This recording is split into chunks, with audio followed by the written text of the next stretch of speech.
السلام عليكم ورحمة الله. ازيكم يا حبايب قلبي؟ عاملين ايه؟ يا رب تكونوا بخير. انا رشا جاد. لو انت اول مرة تشوفي قناتي انزلي اشتركي لي في القناة واكتبي لي تعليق حلو منك، وما تنسيش طبعا تحطي اللايك. انا كان جالي الاسبوع دوت فانا حبيت كده اوريه لكم. وان شاء الله الفيديو هيعجبكم، بس خليكم للاخر. بصوا، طبعا كان مكتوب ابو ياسين، كان جوزي اللي جايبه لنا، حد جابه له هديه، فاحنا بقى ايه، بصوا الفكره عجبتني وشكله جميل فحبيت اصوره لكم كده، عشان لو حد يحب يعني يجيب منه او حاجه كافكار يعني. وخش بقى عند قناه اختي يوميات ومبطه، قناتها هتعجبكم جدا. وخش عند قناه نانا دنمارك واشتركوا في قناتهم حلوه قوي. نانا دنمارك بتعمل طبخ، وان شاء الله القناه بتاعتها هتعجبكم. عايزه بقى اقول لكم الكلمتين دول هيعجبوكم جدا. عايزه اقول لكم علموا ابنائكم اللي هم الصبيان طبعا، ان الرجوله شخصيه قويه مش جسم قوي. ان الصوت العالي عيب للولاد وللبنات مش البنات بس. ان الراجل يعني مسؤوليه مش سيطره. ان الحنيه مش ضعف. احضن ابنك وبوسيه، مفيش حاجه اسمها انت كده بتدلعيه. ما انت لو حضنتي ابنك وبوستيه وتيجي بعد كده الناس تقولك ده مش هيطلع راجل، لا هيطلع راجل، ويطلع حنين، ويطلع حنين على اخواته البنات. علمي عيالك يحضنوا اخواتهم البنات ويبوسوهم علشان يطلع ان هو ليهم ظهر وسند. احضني ابنك كتير وبوسيه كتير وطبطبي عليه وحسسي على شعره وافرحي بيهم وفرحيهم. دي حاجة حلوة جدا، بتخلي العيل يطلع من هو صغير حنين. كنا بنغلط غلطة مع ياسين ابني وهو صغير، نقعد نقول له ما تعيطش، الراجل ما بيعيطش. لا، الراجل بيعيط عادي جدا على فكرة، مفيش حاجة اسمها الراجل ما بيعيطش. الراجل عنده مشاعر واحاسيس، هو مش موجود كده يعني في الحياة كده وخلاص. لا، الولد زيه زي البنت، يعيط ويضحك ويهزر. المعاملة مع الصبيان نفس المعاملة مع البنات، ما نفرقش ما بينهم. الولد زي البنت في المعاملة، ما نفرقش خالص مع الولد ونفرق مع البنت في حاجات والولاد في حاجات. لا، ده زي ده بالظبط. لما تعلم ابنك يحضن اخته من هم صغيرين هيطلع حنين عليها. مفيش حاجة اسمها ما تبص اختك او حاجة، لا. ده هو هيبقى امانها وظهرها، وهتشوفوا بعد كده ان شاء الله. بص، حتى لو بينكفوا في بعض او بيضايقوا في بعض بعد كده هتشوف الحنية دي هتظهر ان شاء الله. علمي ابنك لما تكون انت قاعده والباب يخبط هو اللي يجري يفتح الباب، مش انت اللي تجري او تقولي للبنات افتح الباب. علمي ابنك لما يكون مثلا انت شايله حاجه قولي له خد شيل عن اختك، او شيل انت عني كده، دي الرجوله. شيل عن اختك، ما ينفعش اختك تبقى ماشيه وانت ماشي وهو اللي يشيل الحاجه، هي تشيل وهو ما يشيلش، لا. وهو اللي يقوم يفتح الباب، دي من الرجوله. في حاجات كده واساسيات في الرجوله لازم الولد يعرفها. لما تقولي لابنك اعمل حاجه او لعيالك الولد او البنت، اما تقولي لهم اعملوا حاجه، مش تسيبي كده وتزهقي وتقول لهم لا اوعوا انتوا بقى، انا اللي هقعد وانا اللي هعمل وانا اللي كده، لا. استني عليهم لما يخلصوا الحاجه، ولو ما خلصوهاش سيبها لهم علشان يتعودوا من هم صغيرين. الكلام ده انا بقوله من اول ما فتحت القناه. خلي العيل يتعود يعمل معاكي، يشيل معاكي. مفيش حاجه اسمها هو يشيل الحاجه ويسيب الحاجه مكانها ويمشي، لا. يشيل ويحط زيه زيك. علموه المسؤوليه، علموه الحاجه ما بتجيش بالساهل. علموا عيالكم من الفلوس اللي بتجيبوها دي مش بالساهل، ان انتوا بتشقوا في الفلوس. مفيش حاجه اسمها احنا مش حاسين بظروفكم، مفيش حاجه اسمها احنا ملناش دعوه، احنا انتوا جايبيننا لازم تصرفوا علينا، لا. في حاجه اسمها لو انا معيش وطلب منك قولوا له معيش. في حاجه اسمها الاكل اللي في البيت يتاكل، مفيش حاجه اسمها نجيب كنتاكي او نجيب جاهز من بره او نجيب اكل دليفري واحنا عندنا اكل في البيت. لا، مفيش حاجه اسمها النهارده مش هناكل فول بقوطه عشان خاطر انا مش عايز اكل، لا. في حاجه اسمها لازم تاكل الاكل اللي في البيت. في حاجه اسمها لازم تقدر النعمه اللي في البيت. في حاجه اسمها لو احنا في كرب يبقى كلنا في كرب. في حاجه اسمها لو احنا فرحانين يبقى كلنا فرحانين. مفيش حاجه اسمها ماليش دعوه. مفيش حاجه اسمها لو انا ما عندي كوتش مقطوع ما خيطوش واجيب واحد جديد، لا. في حاجه اسمها ان احنا نلبس حاجاتنا الجديده. طبعا ده ياسين بيسلم عليكم حبيبي. طبعا احنا كنا هكمل لكم نعلم عيالنا ايه، بس هقول لكم بقى احنا طبعا عملنا الاشعه الياسين، وكنت قلت لكم الاشعه هي على جنب اهي، كنت لسه موريها لكم. والحمد لله، ورحنا النهارده للدكتور بياسين، والدكتور الحمد لله قال لنا ياسين ابني طبعا هيقعد 3 شهور خلاص تاني برضو في البيت، وهيمسك برضو العكاز وهيتحرك بيه في البيت بس. لكن الحمد لله يعني الاشعه كويسه، وربنا يا رب يطمنا عليه، فحبيت اطمنكم. وبكره طبعا امتحانات ياسين ابني، فعايزاكم تدعوا له دعوه حلوه كده من قلبكم ان ياسين ابني يحل كويس.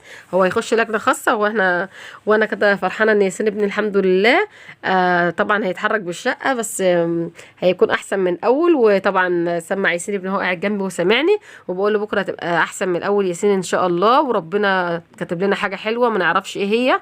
ربنا ما بياخد مننا حاجه بيدينا حاجه احسن منها. واهم حاجه في ده كله الصبر والرضا، واحنا صابرين وراضيين باللي احنا فيه الحمد لله. ربنا كبير واحن علينا من الكل. دايما لما بيحصل حاجه في بيتي بقول لعيالي بصوا فلان بصوا فلان، احنا احسن من فلان وفلان وفلان، فالحمد لله احنا احسن من غيرنا كتير. والايام اللي جايه احسن ان شاء الله، وربنا هييسر لنا حالنا وهيفرحنا، وان شاء الله اللي جاي احسن ان شاء الله بامر الله. الجرس بيرن هشوف مين طبعا، بس ثواني. تعالى اقول لكم احنا بنكمل الروتين كده، نعلم عيالنا ايه كمان.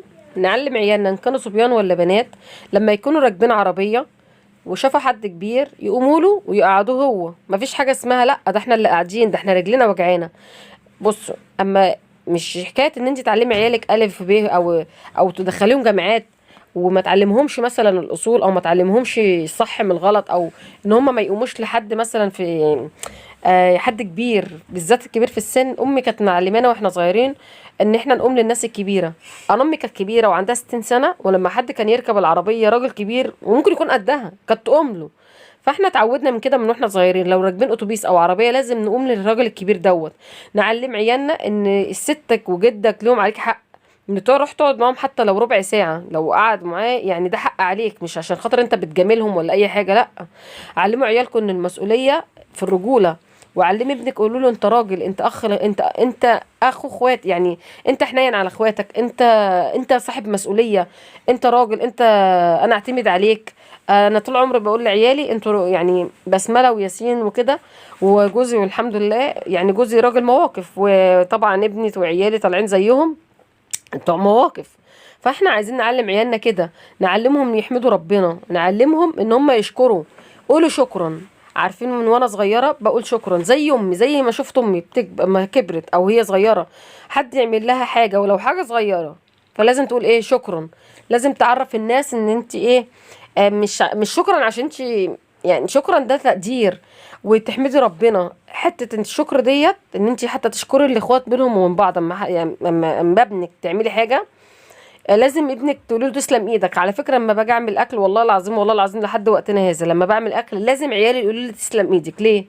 عشان انا تعبت في الاكل، ماليش دعوه طلع حلو وطلع وحش. انا مش بقولك قدريني، ما بقولكش حطي لي تقييم، ما قلتلكش ايه رايك في الاكل حلو ولا وحش. انا قلت يقولوا لي تسلم ايدك عشان خاطر انا تعبت في الاكل ده، مش عشان انا عملته حلو ولا وحش. في فرق، في فرق لما عيلك اما انت تعملي الاكل حلو فيقولك الله الاكل حلو يا ماما، وفي فرق لما تتعبي وتقفي وتعملي الاكل وانت وحظك طلع حلو طلع حلو ما طلعش حلو انا ماليش دعوه. انا وقفت وعملت الاكل بحب وطلع زي ما يطلع، حلو وحش ماليش دعوه. اهم حاجه تسلم ايدك. معلمه عيالي اي حد يروح عنده مكانه يقولوا لصاحب المكان اللي هم فيه تسلم ايدك. علمي عيالي لما واحده صاحبتك تديكي حاجه او تساعدك بحاجه قولي لها شكرا. كلمه شكرا مش هتتعبك في حاجه، بس بتريح اللي قدامك، بتحسس اللي قدامك بالتقدير. اهم حاجه يا جماعه التقدير، اوحش حاجه في الدنيا قله التقدير. ابنك لو طلع بيقل تقديره معاك هيقل تقديره مع مراته، هيقل تقديره مع الناس اللي بره، مع المدرس بتاعك، مع المدرس بتاعه، مع الناس اللي حواليه. فاحنا عايزين نعلم عيالنا في قيم ومبادئ وحاجات لازم نعلمها لعيالنا. عجبني تعليق قوي جالي واحده بعتلي بتقول لي ان هي لو عندها قناه كانت هتقول الحاجات اللي انا بقولها ديت ان هي تنصح. فانا من زمان كان نفسي يبقى عندي حاجه كده ان انا اقول من خلالها. انا بحب انصح قوي وبحب النصيحه قوي على فكره، النصيحه جميله. بحب لما بيحصل لي موقف لازم اقول يعني انا حصل لي مثلا موقف كويس او تجربه كويسه لازم اقولها، ما بخلش عليها، ما بخلش بمعلوماتي. ما بعرفش اقول لا انا مالي، ما بعرفش اقول احنا نبعد اشمعنى يعني ليه فلان ما قاليش، لا بقول ديت نصيحة طالعة من قلبي ليكوا والله العظيم، وان شاء الله النصيحة دي هتنفعكم وهتنفع عيالكم. ما قلتلكوش عيالي متربيين 100% لدرجة ان هم ما بيغلطوش، عيالي بيغلطوا زي اي حد وبيضايقوني زي اي حد وبيزعلوني زي اي حد، بس انا بقول لكم الحاجات التجارب اللي انا بعملها او تجاربي في الحياة. لازم نتعلم من بعضينا، لازم نعلم بعضينا. اما تحضن ابنك وتبصيه دي مش قله قيمه او ان انت مثلا يعني ده طفل، لا. انا معلمه ياسين ابني ان هو يحضني ويبوسني ويحضن اخواته ويبوسهم ويشكر وكده. عيالي على فكره برضو ممكن يكونوا بياكلوا بعض زي القط والفار، برضو زي جنى وياسين كده. بسمله وجنى وياسين، بسمله وياسين هم صغيرين، بس لما بيكبروا الحمد لله بيعرفوا قيمه بعض. علموا عيالكم الحوار، علموا عيالكم لما يحصل حاجه يجوا يحكوا لكم. وانت لما يحصل حاجه حاور ابنك، اهم حاجه الحوار ثم الحوار ثم الحوار. اما تعلمي عيالك الحوار، هتيجي بعد كده لما تكبري هيحاوروك، هيجي يحكولك لما يحصل حاجه، تحكي لعيالك وخدي رايهم عشان لما تكبري برضو ياخدوا رايك. خدي عيالك وانت رايحه عند حد مريض، عشان لما تيجي ان شاء الله لما تيجي تكبري ياخدوكم وهم رايحين عند اصحابهم او في مناسبه او اي حاجه. ده رايي الشخصي. فانا والله العظيم بقول لكم تجاربي في الحياه، فيا رب تكون التجارب اللي بقولها لكم دي بتفيدكم. لما انا طالعه زي والدتي كنت انا بحكي لوالدتي كل حاجه، والدتي بتحكي لنا كل حاجه بنسمعها وبناخد رايها، وفي حوار. اهم حاجه الحوار يا جماعه، انا عايزاه يبقى في بينكم وبين عيالكم حوار. بصوا يا جماعه، هي سلسله. الحوار بيجيب تواصل، والتواصل بيجيب احترام، والاحترام بيجيب الحب. هو كده، هي سلسله مشبكه في كذا حاجه. فانا بقول لكم عن تجربه، حبوا عيالكم واحضنوهم وبوسوهم وادوهم الثقه في نفسهم وعلي منهم. ما تقولوش من عيالكم قدام حد، ما تقولوش من عيالكم خالص، وادوا الثقه لعيالكم. وانا بقول لكم من مكاني هذا بحبكم كتير، وصلى اللهم وسلم على سيدنا محمد. وما تنسوش تحطوا لي لايك لو عجبك كلامي، وتابعيني في الفيديوهات بتاعتي. والسلام عليكم، وحط